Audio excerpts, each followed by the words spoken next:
Hi friends, good morning. ఈరోజు మనం chicken biryani చేసుకుందాం.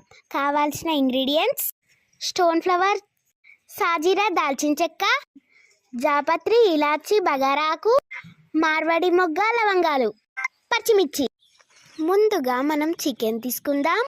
దానిలో కారం, ఉప్పు, పసుపు, అల్లం వెల్లుల్లి పేస్ట్, కొత్తిమీర, పుదీనా, పెరుగు, కట్ చేసుకున్న ఆనియన్, గరం మసాలా అన్నీ వేసుకొని మిక్స్ చేసుకుందాం. తర్వాత 1 అవర్ నానబెట్టిన రైస్ తీసుకొని స్టవ్ మీద ఒక బౌల్ పెట్టుకొని హీట్ వాటర్ పెట్టేసుకుందాం.